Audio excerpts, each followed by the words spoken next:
Well, Toronto police ended up getting the budget increase they had requested. And so for more on that, we're joined live this morning by Toronto Police Chief Myron Demke. We just had the mayor on the couch. You've come to agreement, Chief, to sort of get the full funding you're asking for. And Jen was asking Mayor Chow about accountability when it comes to response times. We've talked about 22 minutes last time you were here. How is this money going to help, and how are you going to show Torontonians that it is in fact helping? Yeah, listen, I appreciate the opportunity to be here. It's a very important discussion in the city right now, and lead up to the budget season. This became very, very clear when I met with residents everywhere I went, that there's a real concern about our ability to respond when people needed us the most. And when we look at the numbers, the evidence, 22 plus minutes is certainly not a standard Torontonians deserve, frankly. So, our budget request was based on the ability to continue to hire so that we can get frontline services reconstituted to where they need to be.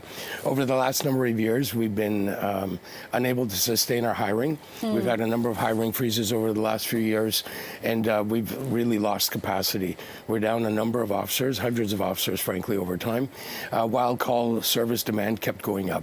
So this budget gives me the opportunity to continue to hire and to continue to reconstitute our frontline service delivery. So that means police officers in police cars able to respond when people call. And there's a direct correlation between our ability to respond and the number of police cars that I have available for that particular bit of work. When do you think people would actually see the results, like in terms of the response time being quicker? Yes, I think we're going to see results over the course of this year as we do a number of things. First of all, put police officers back in cars. Next week, we have a class of 146 recruits graduating, and that's very welcome news to our frontline supervisors and unit commanders who are looking for help.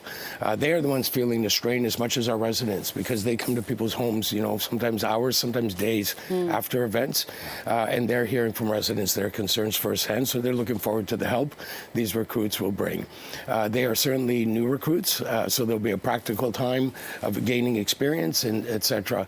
We're also helping with supervision at the front line. So we are promoting to be able to reconstitute our supervisory capacity, which will provide us an ability to really guide, mentor, and assist our frontline service delivery in being as effective as it can be. We'll see the numbers come down at some point through the year, I expect. I will commit that I'll be reporting to the Police Service Board, as I do regularly.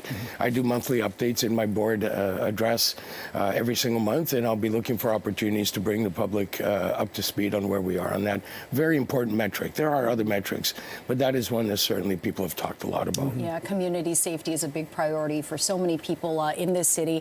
Now I want to turn to this decision about enforcing parking on Family Day. The press, release spelled out why, but also pointed out that the city was getting the money. Was this a gesture to the city, ahead of the final budget decision? No, they are not tied together at all. They're really completely independent conversations that have been going on for some time. There's really never been a bylaw exemption. It was an operational exemption that happened many, many, many years ago. And the city's changed considerably. We have everything from transit lanes to cafe TO to bike lanes, all causing the need to have traffic move more freely through the parking spaces and provide opportunities for people to come and do business in the city while parking spaces aren't tied up for a protracted period of time. So we've basically gone back to enforcing what is on the books. Okay, and let's talk about enforcement in the here and now. Live along University Avenue this morning, there is a protest outside the U.S. consulate, pro-Palestinians, suggesting they're going to be sitting in for 12 hours, calling for a ceasefire in the Middle East. This, of course, follows what unfolded on Monday night outside Mount Sinai Hospital, the protests there. The Palestinian protesters are getting on the scaffolding here. How does this impact how you police? Because this, of course, we've talked about this before. Ever since October the 7th, there have been hundreds of protests across the city. This isn't cheap to police these sorts of things, I assume. No, it isn't cheap. Listen, we're at around $9 million now since October 7th. In overtime? Overtime and costs, regular costs combined. So it isn't cheap. It is resource intensive. We've had around 500 or more of these events since October 7th. So it is something we're very much engaged in on a regular basis, daily basis, frankly. And there is a cost to it, financial, but there's a cost to it as we are 90% people costs. Well, we've moved resources around. The whole budget cycle is about the ability to hire and reconstitute capacity where there isn't any.